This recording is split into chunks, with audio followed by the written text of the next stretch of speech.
Hi everyone, I'm FlagOnHG, and this is the video of my attempts at a hardcore Nuzlocke of Pokémon Y using only Dragon Type Pokémon. To see what I define as Hardcore Nuzlocke rules, check out the description below. But in short, no items in battle, no overleveling past the gym leader's ace before the start of the battle, and we're playing on set mode. Dragon Type Pokémon. Odds are you click this video because the toddler part of your brain likes to see big monsters that go rawr. By design, Dragon types are pretty badass. They also tend to be very powerful, even after Game Freak took a baseball bat to their kneecaps by creating the Fairy type. Dragons are also usually very rare, especially in early generations, with many of them being relegated to the late game or existing as the final stage of an evolution line that does not start as a Dragon type. This makes a Dragon monotype challenge nearly impossible in most games, without some creative solutions. Fortunately, in Generation 6, Game Freak decided to ignore their usual stinginess with Dragon types and put 13 different Dragon type evolution lines in the Kalos Pokédex. And even better, many of them are accessible quite early in the game. So, once again, we are off to Kalos for this playthrough, and this Gen 6 stan couldn't be happier. Oh, and just as a quick reminder before we start, I do play with Species Clause, so I'll be able to reroll encounters until I get a unique encounter, but I can only use one of each unique evolution line. Though that really doesn't matter for this playthrough. So, let's see how this goes. Although there are a lot of Dragon type encounters in this game, the 3 options for starter Pokemon, unfortunately, are on the outside looking in. I go with Froakie because, like dragons, frogs don't exist. Our first actual Dragon type encounter is an Axew in Connecting Cave, which I can't actually get until after the first gym badge. But instead of just going through the first part of the game with Froakie, I use a bit of Uncle Jim Tendo magic to turn Froakie into an Axew. Axew's name is Elliot, and despite his outward appearance and demeanor, he is one of the deadliest creatures you will ever come across.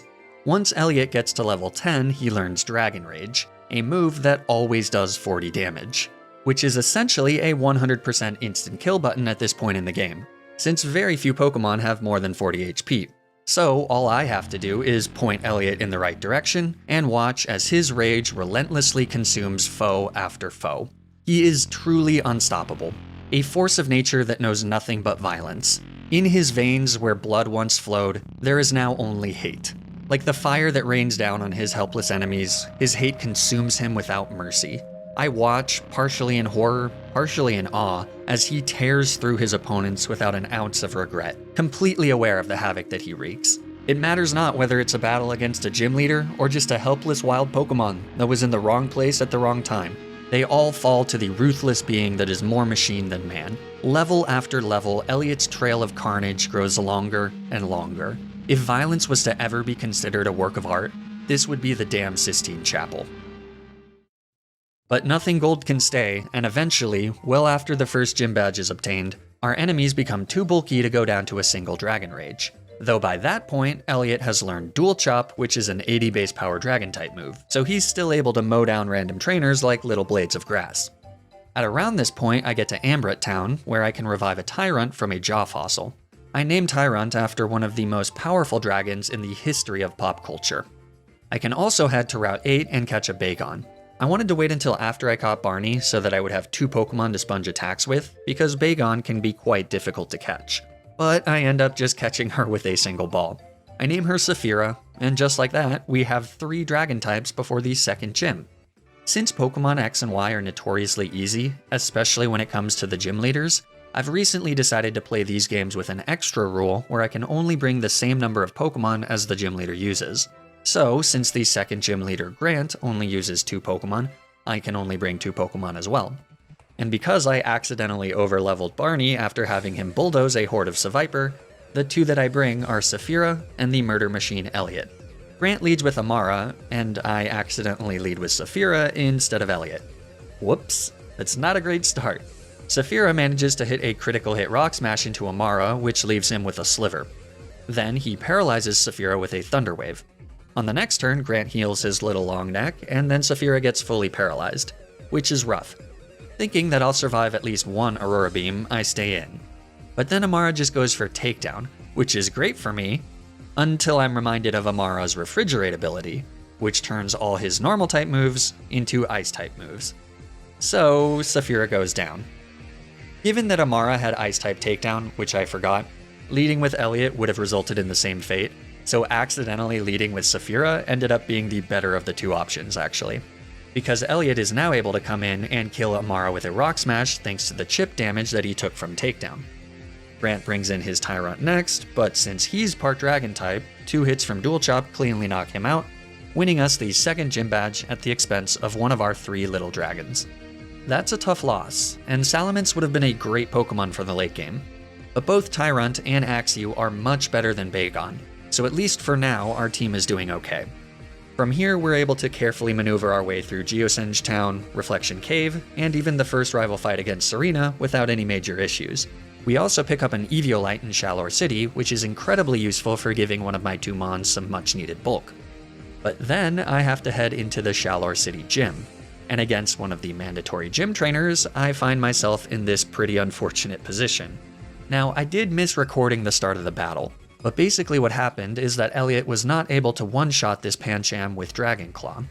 This let Pancham get off a Circle Throw, which crit Elliot and also forced him to switch out, bringing in Barney, who is part Rock type and not remotely prepared to fight fighting types. Barney can learn Aerial Ace, so this is a huge mistake on my part, but I just wasn't expecting a Circle Throw here. And I can't switch back to Elliot because he's taken way too much damage already, and this trainer has both a Throw and a Machoke waiting in the back. So I just kill the Pancham with Barney, but not without taking a hard Vital Throw. The Throw comes in second, and it's really looking grim here. My 2 options are to hope for just like a million bite flinches, or use Charm, sack Barney, and then hope that Eviolite Elliot can finish the job. I go with the Charm play, though as you can see, this isn't even all that great because Throw knows Storm Throw, which always crits, and easily kills Barney. RIP Barney. That does get me a safe switch to Elliot though, and along with the chip damage from Barney's Rocky Helmet, Throw is in range to 2 Dragon Claws. I do luck out that he doesn't go for Storm Throw here, otherwise the crit would have bypassed the Charm attack drops, and Elliot would definitely be dead. Machoke is last, and even though we hit him with a critical hit Dragon Claw, that's not quite a one-shot. But Machoke retaliates with a Low Sweep, which Elliot does survive with just 5 HP. And despite the speed drop from Low Sweep, we still outspeed on the next turn, so 1 more Dragon Claw takes out Machoke, and I manage to just barely avoid wiping to this random gym trainer. But now of course I'm stuck with just Elliot for the fight against Korrina. Now fortunately, right at the level cap, Elliot learned Dragon Dance, which is a ridiculously broken setup move. So, especially thanks to Eviolite, it's pretty easy for our tiny dancer to set up on Korrina's Mienfoo and then sweep her team. Now admittedly, Dragon Dance sweeping isn't exactly the most noble way to win a battle, but I quite literally don't have any other choice here, since I only have 1 Pokemon. Even with all 3 possible Pokemon though, it'd be pretty tough to do this without Dragon Dance. Honestly, this is one of the big limitations when it comes to monotype Nuzlocks, especially with a type like the Dragon type that is fairly one-dimensional. You either attack, or you use Dragon Dance. Not much else to do really. But anyways, that's badge number 3. This now squarely puts me in the mid-game. This challenge is a bit unique because it could be argued that the mid-game is the hardest part of the challenge, which is not usually the case. The reason for this is that many of my opponents now have fully evolved Pokemon, whereas my team of late bloomer dragons are stuck as little pipsqueaks for at least a few more badges. This is extra true since my team right now is just a single, albeit murderous, Axew. After making it to Korrina City, I head to Route 13. Here I can catch either Trapinch or Gible. You'd think that I, of all people, would want Trapinch, which is what I encounter first. Unfortunately, Trapinch is not a Dragon type, and we can't evolve him into Vibrava until the next level cap, so in the short run, Gible would have actually been preferable. But since I do not get Gible, it's up to just Elliot to fight Serena's team in front of the Korrina City gym. She leads with a Meowstic, who is relatively safe to set up on. I taught Elliot Protect to block chip damage from Meowstic's Fake Out, but she opts for Light Screen instead, meaning that I could have just gotten off a free Dragon Dance. Fortunately, thanks to Eviolite, Elliot is able to tank 2 hits from Meowstic on the subsequent turns, which lets him get to +2 attack and +2 speed from doing a little dance. According to my calculations, +2 is enough to guarantee a kill against Meowstic with Dragon Claw. Unfortunately, it's not, and Meowstic hangs on in the red, which means that with one final Psybeam, Meowstic puts an end to Attempt 1 Elliot's reign of terror. What happened here though? Why was my calc wrong? I spent a long time looking at this calc here and trying to figure out what I could have possibly done wrong here. I know that my Pokemon's attack stat is correct, and I'm fairly confident that my rival's IVs and nature are correct as well. I have no reason to think that they aren't, as this specific doc that I've been using recently has never been wrong before. So, why did my damage come up short, even though this calc here says that I have a 100% chance to kill Meowstic? Any viewers think they have the answer? I couldn't actually figure it out until I started attempt 2 and got my new Axew. He's still a boy, so I again name him Elliot. He has a modest nature now, which is atrocious, but most notably, instead of Mold Breaker, he now has the ability Rivalry.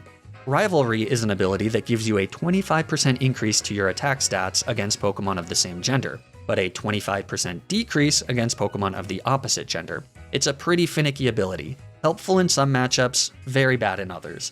Honestly, it's not a great ability for a Pokemon like Axew that needs to be my primary sweeper for the early game.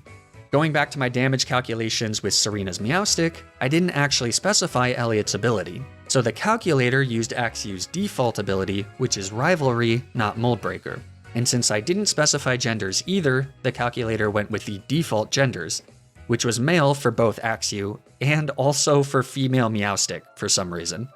So, long walk for a short drink of water, the calc was giving me a 25% Rivalry boost that I didn't actually have. Hence the miscalc. I don't know, I thought that was an interesting little side tangent to go on that had the potential to be semi-educational, but maybe it wasn't educational or interesting. Sorry if I wasted your time. Let's get into attempt 2. The first part of the game is still just repeatedly clicking Dragon Rage over and over again, so no need for a second monologue there. This means that the first major obstacle is Grant. His Pokemon are male, so Elliot too gets a 25% attack boost, but because of his modest nature, he doesn't guarantee a kill against Amara with Rock Smash. It's a roll. Fortunately, as we saw in the previous attempt, it does look like Grant will prioritize Paralysis over the kill, and then he'll also heal, so we might have a few shots at killing him before he can kill us.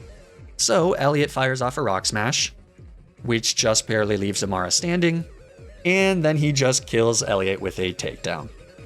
Well, crap.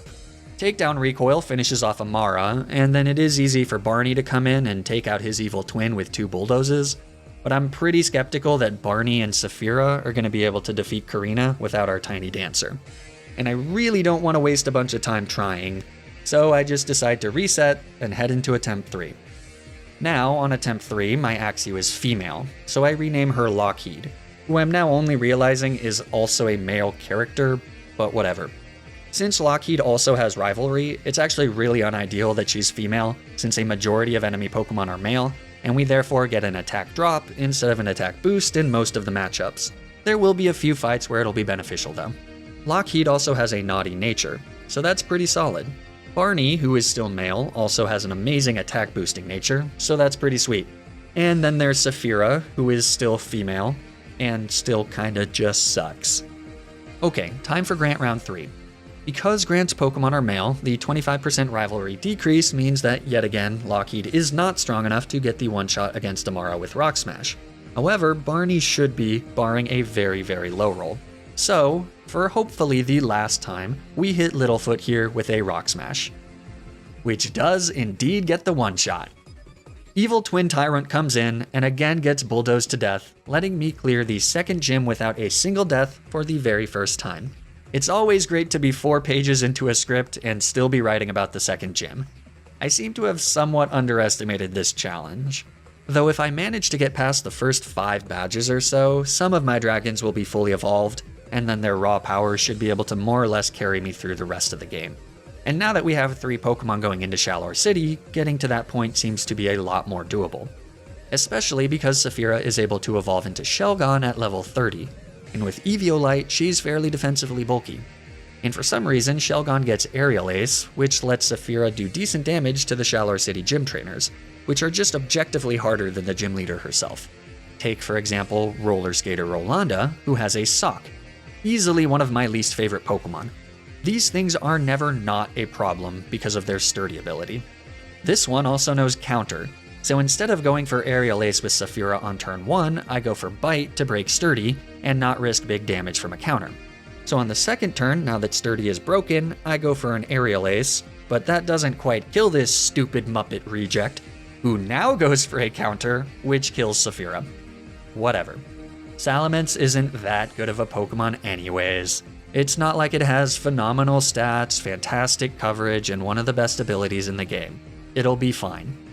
Okay, well, Korrina is still just a sweep with the Dancing Queen. This matchup is one of the few where being a female Axew with rivalry is beneficial, since Korrina's Mienfoo and Hawlucha are both female as well.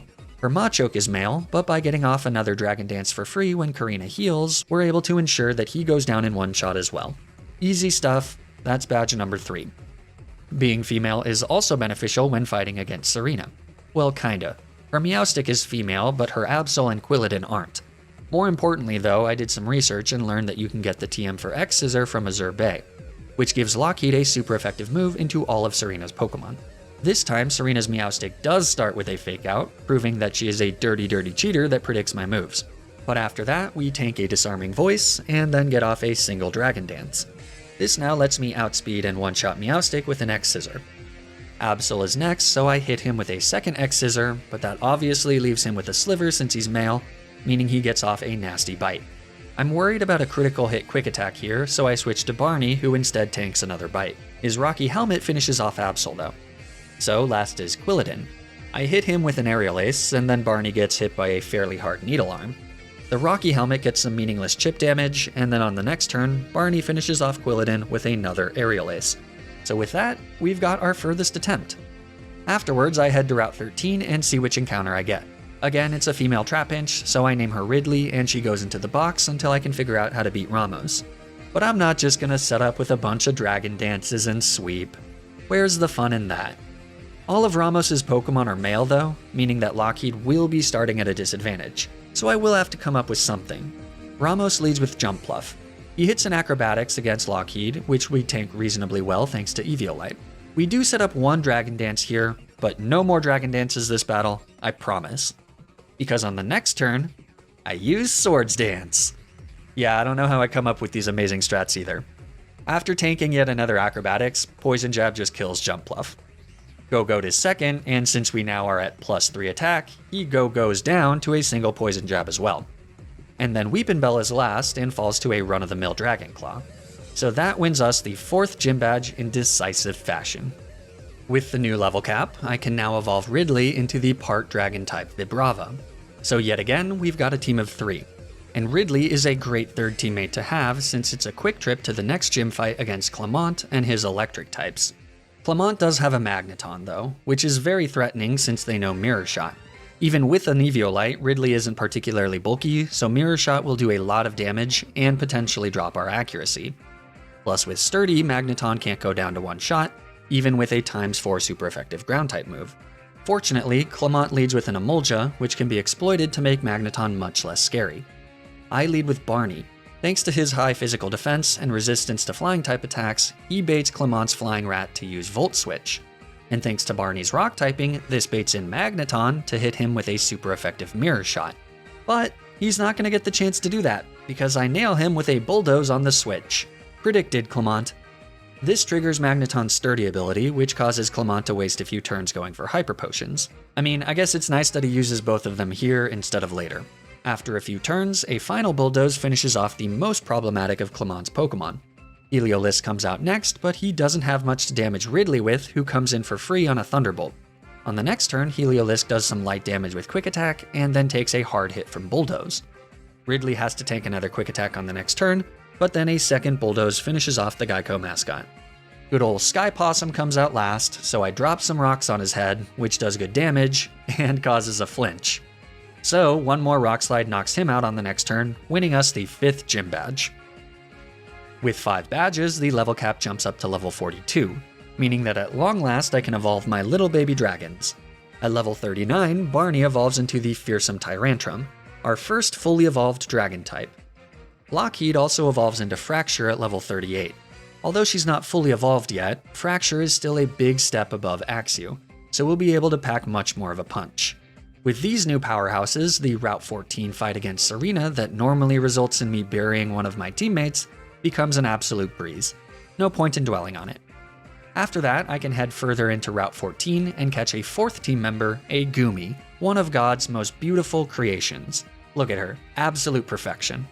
I name her Falcor and she rather quickly evolves into Sliggoo. And just like that, it's time to square off against another gym leader. These middle gyms just fly by in these games. Valerie specializes in fairy types, which could be difficult, but they make her lead with a Mawile, which doesn't have a fairy type move or even a steel type move, meaning that it's easy for Lockheed to set up a few dragon dances. The Mawile does use iron defense, but she's doing embarrassingly small amounts of damage with crunch, so this is not difficult at all. Valerie's remaining fairy types aren't part steel, so we can nail them with super effective poison jabs. If her Sylveon wasn't male, multiple dragon dances wouldn't be needed, but oh well. That should be the very last time that I execute a full dragon dance sweep. At this point in the game, the Team Flare stuff starts picking up, but none of that is particularly difficult. Now that my dragons have mostly evolved, they are pretty overpowered. Yeah, I bet you didn't see that coming. I'm also able to get a few new encounters here. By going to Route 16, I can talk to this fisherman guy who gives me a super rod. This lets me head to Silage Town and fish up a Dragalge. Normally, Skrelp, which is not a dragon type, doesn't evolve into Dragalge until level 48, so it's nice to be able to have Dragalge at least a little bit earlier. I named the Dragalge Smaug, or Smodge, and she joins the team. I also head to Ambrit Town and fish up a Horsey. Now, to be completely honest, I did not realize that this Horsey is from the same town as where I got Tyrunt until I started writing this script. So, using both Horsey and Tyrunt is sort of violating the 1 encounter per route Nuzlocke rule, but there's not much I can do about it now. Tyrunt was a fossil Pokemon though, so I'm fine with retrospectively making an exception and separating gift encounters from regular encounters here. Feel free to light me up in the comments though. That's my bad. I name Horsey Mushu, but since I don't have a dragon scale yet, he's just gonna go in the box for now. Ridley also evolves into Flygon here, so the team is looking quite stacked as it's time to face Serena in Annister City. This is always a tough fight for me, though normally I don't have a team of ultra powerful dragons to be playing with. This time her Meowstic does not have Light Screen, so I protect with Lockheed as she attempts a fake out. Meowstic then goes for a Disarming Voice on the next turn, which even though it is super effective, does way less damage than a Psychic would. But this lets me get off a Dragon Dance. Surprise, surprise. So we can now outspeed and kill Meowstic with an X-Scissor. This brings in Serena's newest addition to the team, her Vaporeon, also male. So I switch to Smaug.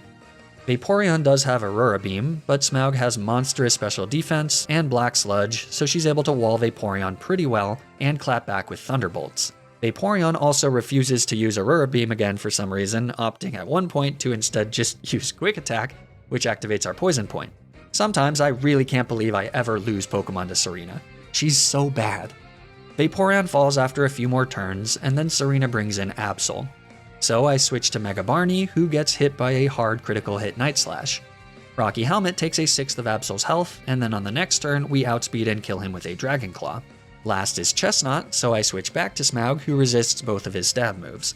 Brick Break does basically nothing on the switch. Chestnut hits another Brick Break on the next turn, which actually activates our Poison Point again. Then a super effective Sludge Bomb brings him into the red, meaning that the incured poison finishes him off. Feigning to poison always seems like the worst way to go, but that wins us the battle. So after handily defeating Serena, for once, Lockheed evolves into her final form, Haxorus, which is just a disgustingly good Pokemon. I mean, look at how much attack Lockheed has at level 48. I don't really envision any of the upcoming fights to be too much of an issue, though I have been wrong before. Next up is Olympia though, and she is super easy, because Barney just knocks out all 3 of her Pokemon with Crunch. Thanks to his Strong Jaw ability, he effectively has Stab Crunch, so her Psychic types don't stand a chance against his Nom-Noms. Her Meowstic does outspeed, but a single attack, even if it crits, would not have been enough to take out our Dinosaur Sensation, which means I easily get the 7th Gym Badge. As soon as I leave Olympia's gym, Serena comes to tell me that she wants a rematch, and also has plans to challenge me every day for the rest of time. I have no idea what I did to deserve this. Fortunately, we're interrupted by Lysandre announcing Team Flare's plans to destroy the world, which is truly impeccable timing. Thank you so much, Lysandre. Still though, it is up to me to stop this madman.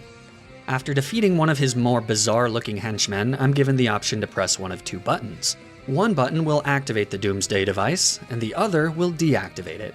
The red button is the one that activates the Doomsday device. That much is obvious. So of course I press the blue button. But it doesn't matter. The Doomsday device activates and the world goes to regardless of which colored button I press. I mean, it kinda seems like this 2-button system is just fundamentally flawed. Maybe there should be more options of buttons to choose. Or at the very least, the buttons should be held accountable for the promises that they make that get me to actually press them. Anyways, throughout this whole saving the world thing, I have to fight Lysandre 3 times almost back to back to back, and he can actually be quite difficult. His ace, Gyarados, knows Outrage, which hits all of my dragons for super effective damage. For the first 2 fights, he isn't terribly difficult to play around because Falcor, who has evolved into Goodra, can easily outspeed and one-shot Gyarados with Thunderbolt. But in the final battle against Lysandre, his Gyarados Mega evolves and replaces his secondary Flying type with a secondary Dark type, meaning that Thunderbolt is no longer 4 times effective and does not guarantee a one-shot. Factor in the massive attack boost, and the Mega Gyarados is a huge issue.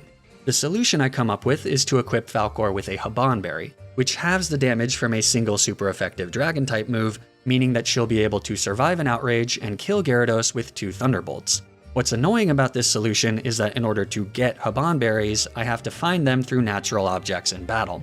In Pokemon X and Y, battles in certain routes have a random chance of having natural objects appear behind the wild Pokemon. Certain moves, when used in battle, will actually cause items to break off from these natural objects, which can then be collected at the end of the battle. I think the weirdest thing about this mechanic, which as far as I know is only in Pokemon X and Y, is that the moves that trigger this breaking off of items are very, very selective. To get berries to fall from trees, for example, you have to use Twister, Blizzard, or Air Cutter. That's it. Fortunately, Smaug can learn Twister, so that's covered. The other annoying thing about this is that red berry trees, which have a chance to drop Habanberries, can only be found on beaches, meaning that in order to trigger battles that have the potential to have red berry trees as natural objects, I have to fish up Pokemon, which is easily the most tedious mechanic in the entire Pokemon franchise. Okay, maybe not the most tedious, but man do I hate fishing in Pokemon games. I actually managed to pull a Habanberry on the very first red berry tree I find, but even so, it does take a while. And when you factor in the time I spent fishing for the Dragalge and the Horsey, I'm kind of sick of the whole fishing experience. After I get a few Habanberries though, it's back to storming Team Flare's headquarters. Along the way, I have to do a series of multi-battles with Serena against Team Flare admins. At one point, we're interrupted by Shauna, who catches up to us and asks to tag along and help us out. She makes this big deal about how important it is that friends stick together. Serena then agrees and tells her to stay close. And then Shauna just sits there and doesn't move with us. Like, what happened to sticking together, Shauna? Every time I play these games, I think that this part is so weird. But anyways, time for the final fight against Lysandre. Now, right before this fight begins, I have to square off against Yveltal, and you have to actually catch Yveltal for story purposes. So normally, I just lob a Master Ball at them and dump them in the box. But because I only have 5 Pokemon on my team, Yveltal actually goes into my party. And for some truly stupid reason, Yveltal goes into the front of my party. Meaning that as I go to fight Lysandre, I send out this big dumb duck against his Mienshao. This means I have to switch out to Lockheed on turn 1, which gives Lysandre's Mienshao a free turn that he uses to set up a Swords Dance. Now fortunately, I managed to teach Lockheed Protect here, meaning that she can protect as Mienshao goes for a high jump kick, which causes him to crash and take just a ton of recoil damage. So on the next turn, Lockheed can finish him off with a Dragon Claw, and we avoid an absolute disaster. Nice try, Yveltal. Pyroar is second for Lysandre, so I decide to stay in and hit him with a Dragon Claw, which doesn't kill, again thanks to Rivalry. Hyper Voice hits us hard in return, but we would have survived even a crit. So a second Dragon Claw finishes off Pyroar. Honchkrow is third, and this is Lysandre's last Pokemon before Gyarados comes in. I need to have Falcor in as Gyarados comes out so that I don't actually have to switch her in on an Outrage. First, I switch to Barney as Honchkrow goes for a Night Slash. This causes some chip damage with Rocky Helmet. On the next turn, I set up a Stealth Rock as Honchkrow hits a pretty hard super effective Steel Wing. Then I switch to Falcor, who will now take less damage from Steel Wing than from Night Slash, except for the fact that Super Luck Honchkrow gets a critical hit with Steel Wing. A Thunderbolt is able to finish off Honchkrow, but now Lysandre's Gyarados comes in. He takes 25% from the Stealth Rocks, which is great, but unfortunately because of that critical hit Steel Wing from Honchkrow, an Outrage will now kill Falcor even with the Habanberry. There's really nothing I can do here. Someone has to go down. So, I just stay in with Falcor. and after Mega Gyarados evolves into his dumb shrimp form, she fires off a Thunderbolt, which leaves him in the yellow. And then, an outrage puts a tragic end to her story. Well, Barney is a pissed off dinosaur and comes out to revenge kill Scampy form Gyarados with a single Dragon Claw. That wins us the battle against Lysandre. So, with Lysandre defeated and one more angel in heaven, the world is saved, meaning that it's time to wrap up my quest to become champion of the Kalos League. As I make my way to the 8th and final gym, I can head into Terminus Cave and finally pick up a Dragon Scale, which lets me evolve Mushu the illegal horsey all the way into the part Dragon type Kingdra. I can also catch a Noibat from Terminus Cave, who I named Drogon, which is a pretty unimaginative name for a dragon. That's like naming your pet hamster Homster. Okay, Homster is actually a pretty great name for a hamster, but my point still stands. Drogon is a ridiculous name. Anyways, Drogon soon evolves into Noivern, so at long last I finally have a full team of 6. This is just in time for the Rival Bridge Gauntlet, where I have to fight against Shauna, Tubu, and Trubly in back-to-back-to-back succession.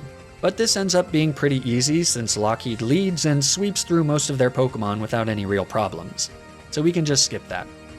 This now gets me to Snowbell City, where Wulfric is waiting to challenge me with his Ice types. Ice types are traditionally pretty difficult for Dragon types to deal with, but before I worry about that, I can actually get one more encounter from Route 23, a Dratini. Well, technically I could also get an Altaria here, but Dragonite is obviously the much better option between the two. Unfortunately, Dratini is a fishing encounter, so it's back to my least favorite pastime. This, quite honestly, takes me at least 30 minutes. I stopped recording after about 15 minutes of casting my rod, and time after time pulling up nothing but Poliwhirl or Basculin. That is, when I managed to actually pull up anything at all. More often than not, I was met with either nothing seems to be biting, or the humiliating and kind of aggressive, no, you reeled it in too slow. I got yelled at for reeling my rod in too slow an insane number of times, and honestly it felt like it was completely independent of how fast I was actually pressing the A button. Even after I seemingly pressed the button immediately after I got the notification, I still lost the encounter. It was absolutely maddening. And over the course of 30 minutes of staring at my dumb little guy and his dumb little fishing rod, I became convinced that rare spawns are harder to reel in this game. I have literally zero proof of this, and I couldn't find anything online about it, but it's the only explanation. I mean, it could technically be that I just suck at fishing, but no, shut up, it is the game's fault, not mine. There were several moments during this hellish fishing purgatory that I started to debate whether Dratini was even worth it. But rather quickly, it became less about catching Dratini and more about proving to myself that my will can't be broken by the fishing mechanics in a children's video game. I came close to losing it, but eventually, Dratini, the fabled prophet that would save me from myself, reared his adorable little head, and after many balls, I catch him and Toothless joins the team. And since the level cap for the 8th gym leader is so high, I'm actually able to immediately evolve Toothless all the way into a Dragonite. Which is great because despite his quad weakness to ice types, Toothless will be making his debut in the fight against Wulfric. Wulfric leads with Abomasnow, who sets up Hail for his team, but that's about all he does. With the help of the move relearner, Toothless can learn Fire Punch, which takes out Abomasnow in one shot. Thankfully, Wulfric brings in Cryogonal second. Had he gone straight to Avalugg, this would have been harder, but since he went to Cryogonal, a second Fire Punch to their dumb face gets us a second one-shot. So last is the Avalugg, who has monstrous defense, so a single Fire Punch isn't going to cut it, and even with a Yachi Berry, I don't think we're going to survive a boosted Avalanche. So I switch to Mushu, who does tank an Avalanche moderately well. I give Mushu a held leftovers in order to recover the damage taken from Hail. On the next turn, I set up a Rain Dance, and although we do have Sniper instead of Swift Swim, Rain Dance still gives our water moves a boost, and most importantly, it means that Avalugg's second Avalanche does not double in power, so Mushu does survive the turn. And then a Rain Boosted Surf on the next turn is enough to take out Avalugg in one shot. That's for the Titanic. And so, that wins us the 8th and final gym badge. With that, it's time to head to the Elite Four. As I make my way through Victory Road, I accidentally run into a wild Druddigon. I was actually planning on catching a Hydreigon here, but since I ran into a Druddigon instead, and I know I won't be using her in the Elite Four, I decide to just run. There's no point in risking a critical hit here. There are some challenging fights in Victory Road, including a final fight against Korrina, but this fight against Korrina always seems to be easier than the previous two, and we make it through without any real problems. So let's just move on to the final challenge of the run. Here's my final team, leveled up to level 65 to match the level of the aces of each of the Elite Four members. Drogon is going to be sitting this one out. When it comes to dragon flying types, Toothless is just a little bit more useful. Let's see if my incredibly powerful dragon types have what it takes to finish the run. The tension is truly palpable on this one. First up is Malva. Since each of the members of the Elite Four only have 4 Pokemon, I've selected only 4 of my 6 Pokemon that can be used in each fight. Against Malva though, I only need 2. Ridley is able to instantly outspeed and one-shot Malva's lead Pyroar with a single Earthquake. Talonflame is second for Malva, so I switch to Barney, who resists Brave Bird. Talonflame takes good damage from recoil as well as from our held Rocky Helmet. Not that that really matters. Talonflame then goes for a second Brave Bird on the next turn, which does another good chunk of damage in recoil and Rocky Helmet chip. And then, Barney fires back with a Rock Tomb, which does more than enough to take out Talonflame. Porkle is next, so I switch back to Ridley. Porkle does go for a Curse here, but it doesn't really matter. A super effective Earthquake still does great damage on the next turn. And then Torkoal wastes her last turn alive by going for another Curse. So a second Earthquake knocks out the little turtle. Last is Chandelure, but Earthquake. So yeah, that's Malva defeated. Next is Wickstrom, so it's time for even more Earthquake shenanigans. Flygon is actually phenomenal against the Kalos Elite Four. Wickstrom's Klefki goes down to a single Earthquake, as you might expect. His Probopass comes in second. This guy has Sturdy, so we can't actually one-shot him with Earthquake, meaning that he's able to fire off a pretty hard Flash Cannon. Then it's time for me to come up with something to say here while Wickstrom wastes a few turns healing Probopass. If I don't talk for long enough here, I'll end up having to speed up the footage too much, and then it'll look really ugly. So hopefully this is long enough to avoid that issue. After Probopass falls, Aegislash comes out. We're definitely at risk to a crit here, so I switch to Toothless as Aegislash's stance changes and hits a very hard Iron Head. He then goes for a King Shield to switch forms again, meaning that our Earthquake does nothing. On the next turn, we outspeed and hit an Earthquake, but because Aegislash is in his shield form, he takes it fairly well. He then switches to his sword form and hits a nasty Iron Head that definitely would have killed if it crit. But I get lucky here and it doesn't, so one more Earthquake on the next turn knocks out Aegislash. Last is Caesar, who threatens with a priority Bullet Punch, so I switch to Mushu, who instead of tanking a Bullet Punch, tanks an Iron Head.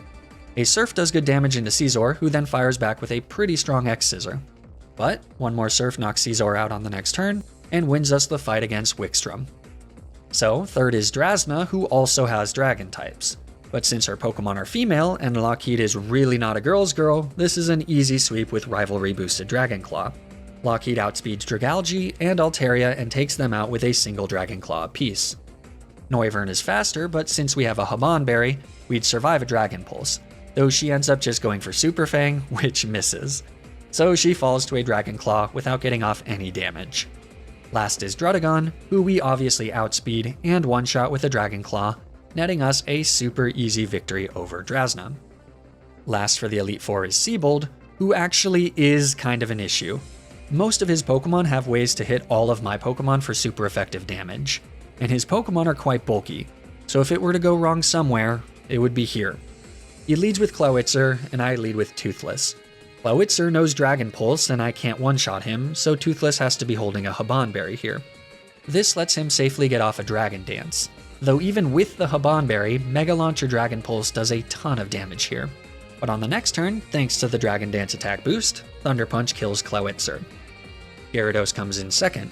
I was hoping that wouldn't be the case, because Gyarados' Intimidate means that Toothless is back to neutral attack. A ×4 super effective Thunder Punch is still enough to one-shot Gyarados, but now Toothless does not one-shot Siebold's Pokemon in the back. So when Barbaracle comes out, threatening with Stone Edge, I have to switch to Ridley, who tanks it reasonably well. Then Ridley hits an Earthquake, which leaves Barbaracle in the red. This means that the Frankenstein monster is able to retaliate with a Razor Shell, which would have had me burying Ridley if it crit, though I really couldn't play around that. Since we managed to dodge the crit though, a second Earthquake finishes off Barbaracle. That is, after Siebold wastes more of our time with some full restore healing.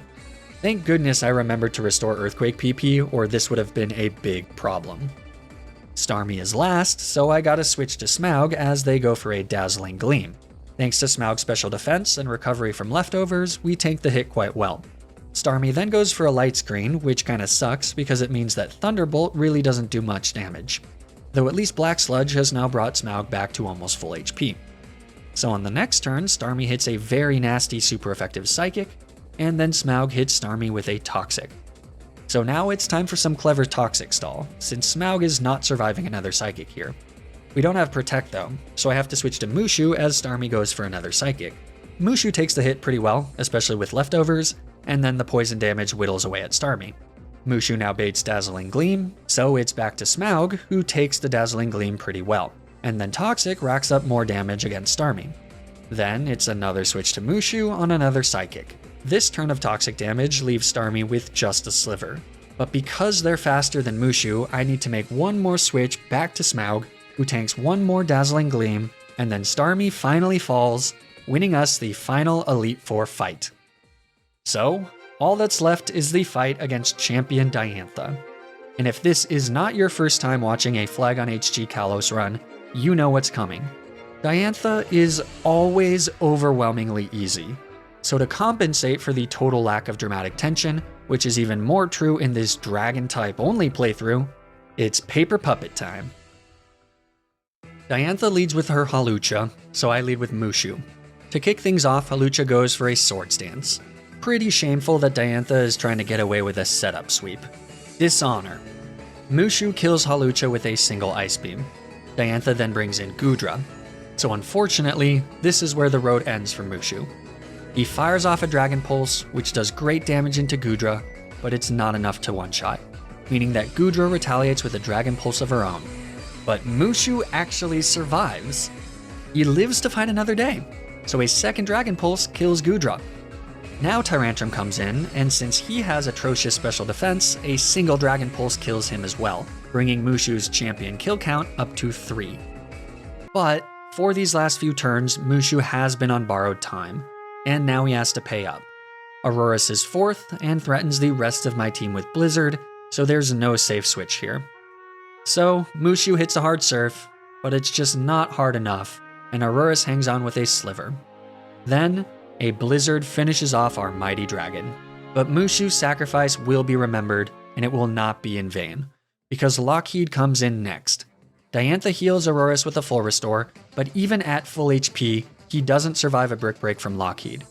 So Gourgeist is next. She's able to tank a Dragon Claw, but then she just goes for Trick or Treat, which does give Lockheed a Ghost type, but it doesn't stop her from cracking that pumpkin in half with a second Dragon Claw on the next turn. And so, last is Diantha's Gardevoir. She Mega Evolves, but because Lockheed is out and her rivalry is in full force, a single Poison Jab is all it takes to finish off the Mega Gardevoir, winning us the battle and the run. Well, hopefully that was a fun one to watch. I know that some of these challenges that I do aren't exactly super difficult, and once I got past the first few gyms of this challenge, I'm sure it was pretty clear that victory was inevitable. My goal is to make videos that span a range of different levels of difficulty and creativity. When a challenge is on the easier side like this one, it lets me have a bit more fun with it and be a little more creative with the storytelling, since I don't have to spend as much time in the video going through the actual strategy. I'm sure that people do have preferences about the types of challenges they like to see from my channel, so feel free to let me know what you'd like to see in the comments section. Just please be nice. That's all I ask. No matter how easy the challenge seems, I promise I do work really hard on these videos. For people who do want to see me do more difficult challenges, I recently finished a Renegade Platinum playthrough. It was a monster of a playthrough, and I'm working on getting those videos out to you as soon as possible, so keep an eye out for that. Anyways, if you enjoyed watching Dragon Types tear through Kalos, please like the video and subscribe. Or don't, I don't know, but I do know that you should follow me on Twitter and Twitch to keep up with streams of my future challenges. You should also subscribe to my highlights channel to get highlights of the challenge I'm currently streaming before it's cut down to a video on the main channel. Highlights of the Renegade Platinum Nuzlocke are there right now, if you can't wait for it to get to the main channel. And of course, be sure to join the Flag on HG community Discord where you can discuss Nuzlocking and contribute to my future challenges. The links are in the description below. Stay tuned for more Nuzlocke videos, and until then, remember to always, always, always play around the critical hit.